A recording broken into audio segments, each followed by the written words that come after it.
Ace Attorney over the years has done one big thing that I don't see many people talk about, and that's making their first cases mean much more than just a tutorial. That idea is exemplified in the very first case of the Great Ace Attorney Chronicles, The Adventure of the Great Departure. This very first case is very unassuming, a murder of a university professor named John Wilson, with the accused killer being you, the protagonist, Ryunosuke Naruhodo. Right off the bat, this case is immediately interesting because of the victim. Though due to copyright or whatever, Watson had to be changed to Wilson, there's an immediate connection that the victim was the well-known friend of the famous detective Sherlock Holmes. Herlock Sholmes? It's hard to believe that they can just kill off one of literature's most famous narrators in the very first case of the game, but they really did it. Not only does it create a need to solve this case in the interest of the main character, who doesn't want to go to prison, but also as a fan of the Sherlock Holmes series. I'm not going to go through each and every story beat in this case, but I'll talk about the major ones. Naruhodo is not the defense attorney for his case, well, initially. His talented best friend and young attorney Kazuma Osodi has taken up his case. But because of the conditions of the trial, where if Osodi loses he will have to give up his study abroad in Britain, Naruhodo takes the initiative and the reins of his own case. This serves not only as a way to put us in the driver's seat of the game, but is also a funny way to start the history of Ace Attorney. Think about it, the Wright family would have never had a history of lawyers if it weren't for an English major deciding to defend himself for the sake of his friend and himself. And like a man who has no history of being a lawyer, he is quaking in his boots when he has to argue for himself. And I love that. There is so much character in Naruhodo's animations, from the darting eyes to the weak desk slams that set the tone of the Great Ace Attorney. It is not the story of a rising attorney in the field, like Phoenix Wright, or a legendary prosecutor strutting his logic around that he's had years to formulate, like Miles Edgeworth, but a man who has to discover himself and his voice in a developing system and an evolving world. Osodi serves as a great supportive character and role model for Naruhodo in this first case. Where Naruhodo is timid and unsure of himself, Osodi says what he thinks and is assertive of his and Naruhodo's rights. They truly have a genuine and real connection, and it's not like Naruhodo isn't capable himself, he's just scared and inexperienced. But having a rock to lean on like Osodi for when he doesn't know what to do, or what to say, or how to say a certain thing, gives grounding to a mentor-mentee relationship as well as a good, solid friendship. The crux of this case initially rests on the fact that Naruhodo was holding the murder weapon and that there are 3 witnesses who claim that they saw him fire the deadly shot, including a broke soldier with a child on his back, an antique shopkeeper who lost his valuable coin, and a strange-looking waiter named Hosonaga who's always coughing blood. But there's one witness missing, one that all the witnesses claim to not have seen. A woman who was eating lunch with the victim. Naruhodo saw her, but no one else did.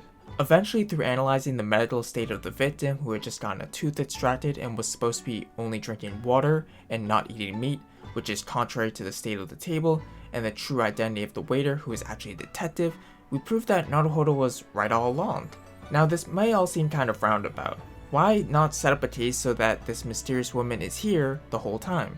Well, this serves not only to pace the case, but also to develop Naruhodo's journey as a lawyer.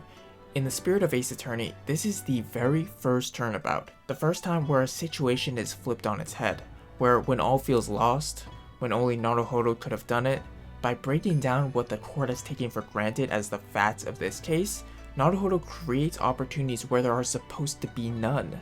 This case should have been a wrap after the first testimony, but Naruhodo's perseverance along with Osodi's guidance lets the case continue.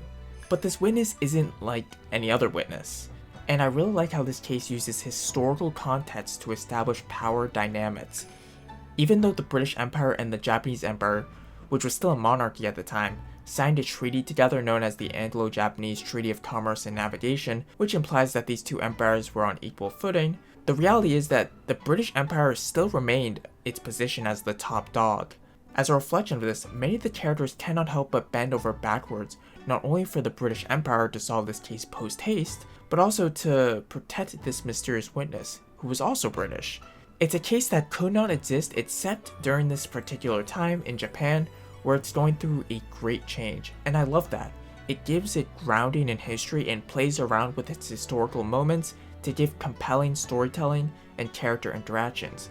This isn't just a murder mystery, and its consequences will have a serious impact on the politics between Japan and Britain, which adds massive stakes to this case on all sides. The second half of this case is where we meet the witness that everyone was trying to hide, Giselle Brett, an English student who doesn't seem to speak any Japanese, but she communicates through Hosonaga, who interprets her English, even though she eventually shows that she also knows Japanese, but didn't want to stoop to our level to communicate with us. Ouch.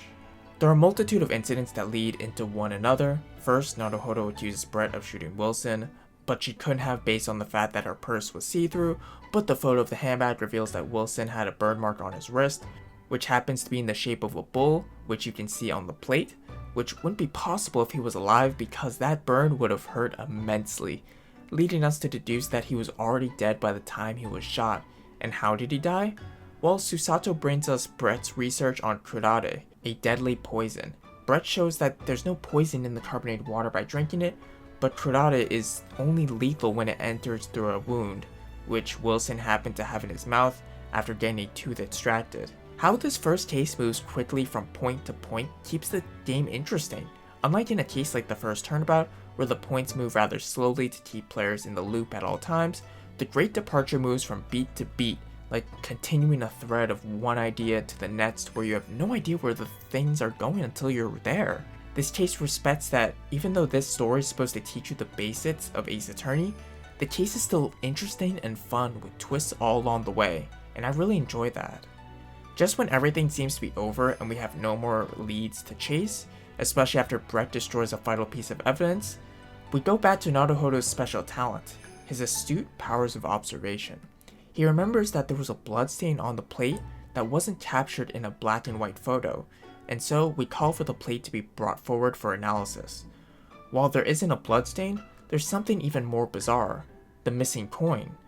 We deduce that only the soldier could have stolen and hidden the coin, which leads us to the next question. How did it end up under Brett's steak? Based on the way the steak was eaten, as though no forks or knives were used, and Brett's attitude towards that, it's not a huge leap to suggest that the plates were swapped at some point. So we call forth the steak that was on the soldier's table and find not only a cleanly cut steak, but a bloodstain, suggesting that when the victim was shot, he was facing towards the table and not away from it, ultimately implicating Brett as the murderer.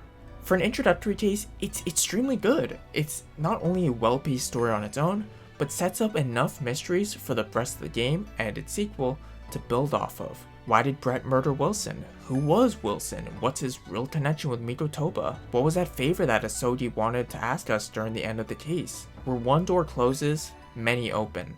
And I think that's really cool. Overall, the adventure of the Great Departure is a great first step for the great Ace Attorney Chronicles, and I'm sure it'll continue on that good foot into the second case. Right? Right? Thank you for watching this video. I'll be reviewing every single case in the Great Ace Attorney Chronicles, and if that goes well, maybe I'll just review every single case in Ace Attorney. Who knows? If you enjoyed this kind of content, consider subscribing to the channel. If you enjoyed this video, consider leaving a like, and I'll see you in the next one.